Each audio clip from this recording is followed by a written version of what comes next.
सभी प्रिय विद्यार्थियों को ढेर सारा नमस्कार। My self Mukesh Kumar.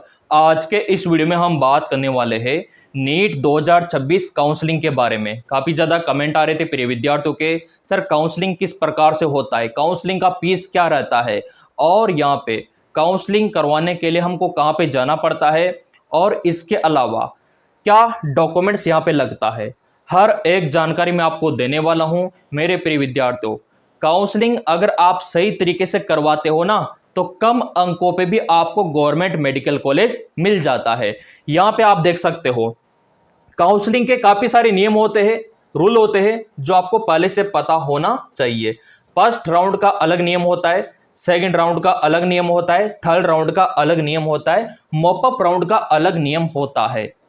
अब यहाँ पे कम अंक वाले जो विद्यार्थी है उनको किस प्रकार से काउंसलिंग करवानी है ताकि उनका सिलेक्शन हो जाए, और हम भी यही चाहते हैं कि आपका सिलेक्शन हो। यहाँ पे आप देख सकते हो, ये रूल आप देख सकते हो, ये आपको ब्रेक नहीं करना है, नहीं तो दिक्कत हो सकती है। और पूरा मैं आपको देसी भाषा में समझाने वाला हूं ताकि जो गांव के ढाणी के जो प्रिय विद्यार्थी ना, वो भी अच्छे से समझ पाए। मेरे प्रिय विद्यार्थियों, पहली बात, आपका जो काउंसलिंग होता है यहाँ पे आपको फॉर्म भरना होता है। कुछ विद्यार्थी सोचते हैं कि काउंसलिंग के लिए कहीं मेडिकल कॉलेज में जाना होता है, ऐसा बिल्कुल भी नहीं है। पहले आपका ऑनलाइन काउंसलिंग होता है जिसमें आपको कंप्यूटर पे या फिर मोबाइल पे फॉर्म भरना होता है, ठीक है, कहीं पे जाने की आवश्यकता नहीं होती है। लेकिन जब आपका थर्ड राउंड के बाद ऑफलाइन काउंसलिंग होता है ना, फिर आपको मेडिकल कॉलेज में जाना होता है। तो थर्ड राउंड तक तो आपका ऑनलाइन काउंसलिंग होगा, तो घर बैठे भी आप काउंसलिंग करवा सकते हो। उसके लिए आपको पेमेंट भी करना होगा, फॉर्म भी भरना होगा, और जिस प्रकार आपने नीट का फॉर्म भरा था सेम वैसे ही आपको काम करना होगा। मेरे प्रिय विद्यार्थियों, यहाँ पे आप देख सकते हो, ये आपका फर्स्ट राउंड काउंसलिंग, ठीक है। अब इसका नियम क्या कहता है और क्या पेनल्टी रहती है और क्या फीस रहता है, वो सारा मैं आपको दिखाने वाला हूँ। अब ये तो समझ में आ गया आपको कि काउंसलिंग घर बैठे भी हो सकती है ऑनलाइन, ठीक है। यहां पे आप देखो, जो आपका फर्स्ट राउंड होगा, इसका नियम कहता है कि इसमें अगर आपको कोई कॉलेज नहीं मिलता है तो कोई दिक्कत नहीं, आप सेकंड राउंड के लिए एलिजिबल हो जाते हो। और अगर आपको कॉलेज मिल जाता है, वो आपको पसंद नहीं है, तो भी कोई दिक्कत नहीं है ना, आप फ्री एग्जिट हो सकते हो, या फिर आप चाहो तो उसको ज्वाइन करके सेकंड राउंड में भाग ले सकते हो, कोई पेनल्टी नहीं है। तो फर्स्ट राउंड बिल्कुल सेफ होता है, इसमें पेनल्टी की कोई गुंजाइश नहीं होती है, ठीक है। तो यहाँ पे अगर आपको सीट अलॉट नहीं होता है तो कोई दिक्कत नहीं, फ्री एग्जिट हो सकते हो, आप सेकंड राउंड के लिए एलिजिबल हो, साफ साफ लिखा हुआ है। अगर आपको कॉलेज मिल जाता है तो आप चाहो तो ज्वाइन कर सकते हो, अगर आपको पसंद नहीं है तो फ्री एग्जिट हो आप हो सकते हो बिना पैसे दिए, ठीक है। सेकंड राउंड में थोड़ा नियम स्ट्रिक्ट हो जाता है आपका, जो आपका पंजीकरण है वो तो आपको करना होगा, कॉलेज आपको फिलअप करना होगा, अगर आप ऐड करना चाहो तो कर सकते हो। अब वो काम आपको नंबरों के अकॉर्डिंग करना होता है, और इसीलिए हमने ऑनलाइन काउंसलिंग की सर्विस अवेलेबल करवा रखी है ताकि आप हमसे काउंसलिंग करवा सको। हम आपको प्रॉपर गाइडेंस देंगे, काउंसलिंग के लिए पूरा लिस्ट आपको देंगे कि कौन सा कॉलेज आपको भरना है, आपके नंबरों के अकॉर्डिंग हम देंगे, क्योंकि सबका नंबर रैंक अलग अलग है ना, तो प्रॉपर विद्यार्थी को अलग अलग लिस्ट यहाँ पे हम देंगे ताकि आपका यहाँ पे सिलेक्शन हो सके। इतना सा समझ में आ गया।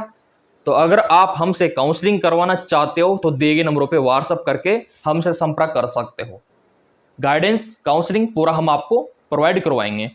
अब यहाँ पे देखो, सेकंड राउंड, जिन विद्यार्थियों को फर्स्ट राउंड में कॉलेज नहीं मिलता वो विद्यार्थी सेकंड राउंड करवाते हैं, क्योंकि उनको उम्मीद होती है कि इसमें तो मिल ही जाएगा कॉलेज, और इसमें वो कॉलेज फिलअप कर देते हैं, क्योंकि इसमें चॉइस फिलिंग का ऑप्शन रहता है।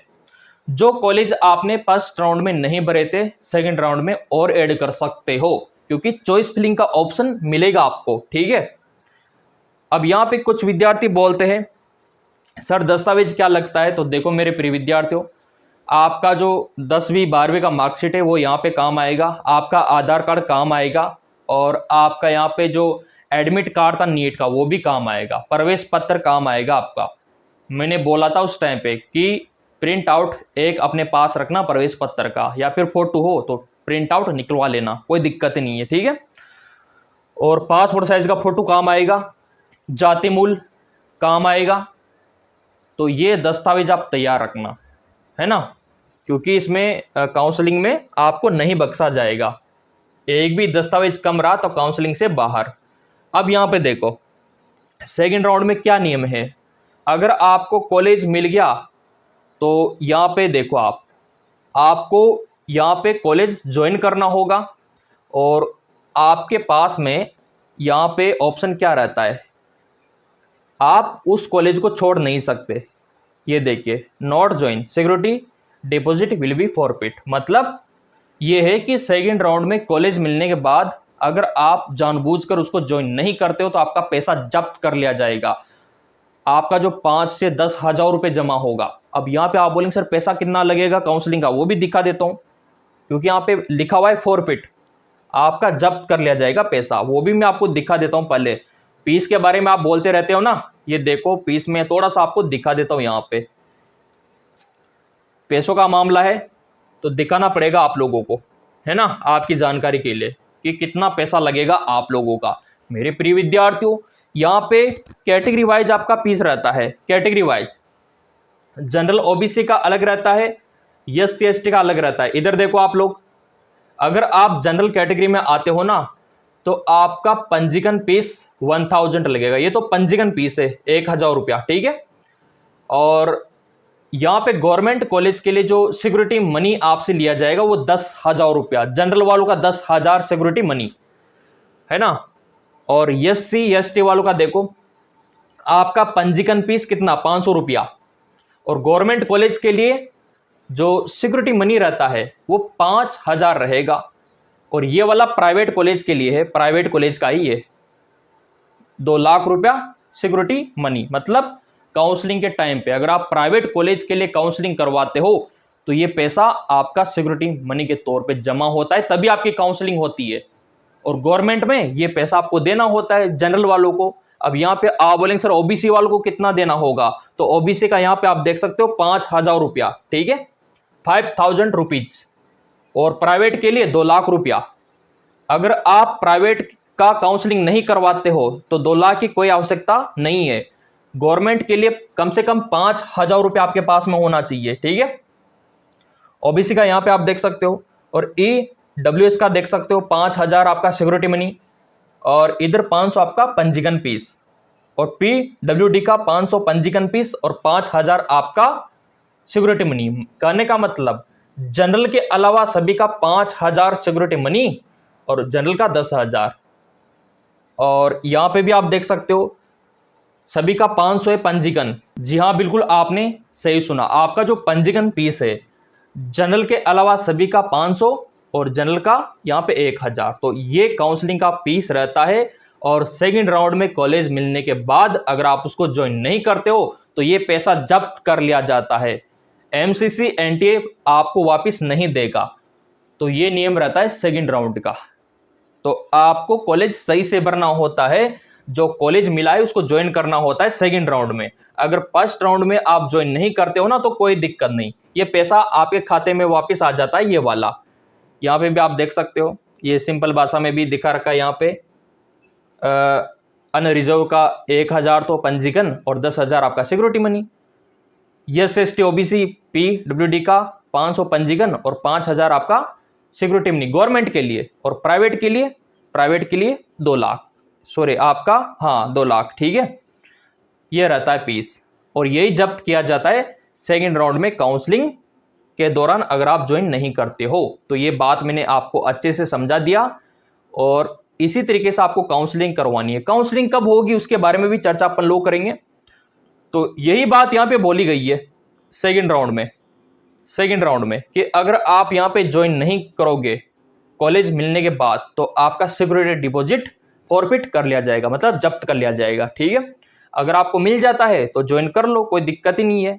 तो ये नियम कहता है सेकंड राउंड।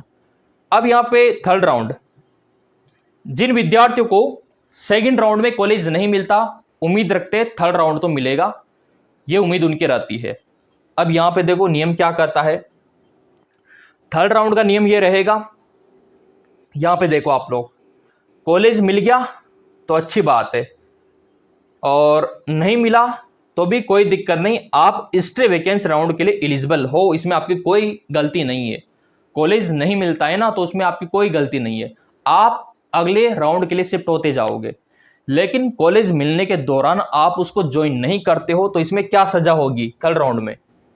तो थर्ड राउंड में सजा क्या होगी वो देख लेते हैं।